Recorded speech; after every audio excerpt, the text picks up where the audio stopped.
Sorry po. 60 paulit-ulit kaming ginamit ng mga nasa pwesto sa sistemang ito. Wala kami magawa dahil kung hindi kami makikisama, gagawa nila ng problema ang project na na-award sa amin sa pamamagitan ng mutual termination o pagkakaroon ng right-of-way problem na parehong nagdudulot ng hindi matuloy ang implementasyon ng mga proyekto.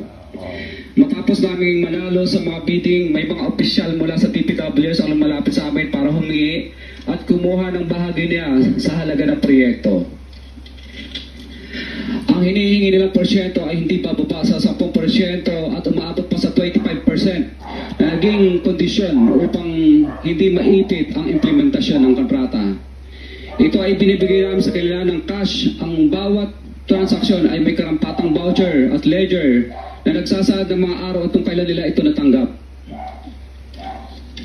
Ilan sa kanila ay sina Terence Calatrava, former Undersecretary of Office of the Presidential Assistant of the Visayas of the Philippines, Kong Roman Romulo of Pasig City, Kong Jojo Ang of Uswag Ilonggo Party List, Congressman Patrick Michael Vargas of Quezon City, Kong Juan Carlos Arjo Aitayde of Quezon City, Nicanor Nicky Briones of AGAP Party List, Congressman Marcelino Marci Teodoro of Marikina, Congressman Florida Robes of San Jose del Monte, Bulacan, Congressman Leandro Jesus Madroño of Romblon, Congressman Benjamin Benji Agarao Jr., Congressman Florencio Gabriel Ben Noel of Anwar Party List, Kong Leo de Ote Tariela of Occidental Mindoro, Congressman Reynan Arrogancia of Quezon Province, Kong Marvin Rillo of Quezon City, Kong Teodoro Haresco of Aklan, Kong Antonieta Yudela of Zamboanga Sibugay, Kong Bin Asisio of Caloocan, Kong Marivico Pilar of Quezon City.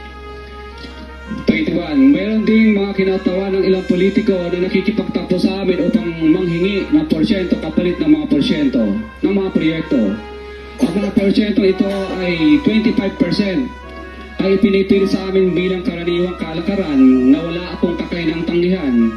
Ilan sa kanila ay sina Regional Director Eduardo Virgilio of DPWS Region 5, Director Ramon Ariola III of Unified Management UGMO, District Engineer Henry Alcantara, DPWS Bulacan First, Undersecretary Robert Bernardo, District Engineer Aristotle Ramos of DPWS Metro First, Pasig City, District Engineer Manny Bulusan of DPWS North, Manila Deo, District Engineer Edgardo C. Pingol of DPWS Bulacan Sabdeo, District Engineer Michael Rosaria of DPWS Quezon Second Deo. Karamihan sa mga kawani ng DPWS na nabanggit sa itaas ay paulit-ulit na binabanggit ang delivery ng pera ay para sa kay Saldico na dapat at least 25%. Si Kong Marvin Rillo naman ay ilang beses na binabanggit ang pangalan ni Speaker Martin Romualdez bilang kanyang malapit na kaibigan. 25. Sa tuwing umiinom kami sa wine story sa BGC at sa Shangri-La Mall, sinasabi pa ni Kong Rillo na lahat ng kanyang request para sa pondo ay galing pa mismo sa unprogrammed funds at insertion na inaaprubahan ni Speaker. Ang tao ni Marvin Rillo na si Bogs Magalong ang pumupunta sa amin para kunin ang pera sa aming opisina o sa wine story. Si Kong Jojo Ang naman, lagi ring binabanggit sa lahat ng project sa kanya ay papondo ni Speaker at ni Saldico. Mataas ang hinihingi sa project, dagdag pa niya, hindi naman lahat ng pera ay para sa kanya, kundi para kay Speaker at kay Saldico. Sa lungsod ng Pasig naman, lumapit sa akin ang DPWS Project Engineer na si Angelita Garucha para kolektahin ang parte ni Kong Roman Romulo sa flood control projects noong 2022, number 28. Pagdating ng 2025, si District Engineer Aristotle Ramos ang sumunod na nagpakilala na bagman ni Kong Roman Romulo kung saan 30% ang kanyang hiningi ay para kay Kong Roman Romulo. Sinabihan ko kay D.E. Ramos na masyado namang mataas, ngunit sinabi niya na walang magagawa dito dahil pondo ito galing sa unprogrammed funds at insertion galing sa taas. Sa ilang pagkakataon, ang mga politiko na personal na inabutan ng halaga ayon sa hiningi nilang porsyento mula sa proyekto. Ang pagbabayad na ito ay hindi naman kagustuhan kundi isang hakbang na ginawa namin dahil sa matinding panggigipit. Ilan sa kanila ay sina Kong Antonieta Yudela kasama ang kanyang asawa, Kong Marvin Rillo of Quezon City, Kong Nikki Briones of AGA Party List, Arturo N. Ataide, ama ni Kong Arjo Ataide, Kong Florencio Gabriel Bem Noel of Anwaray Party List, Kong Eliandro Jesus Madroña of Romblon, Kong Benjamin Benji Agarao Jr.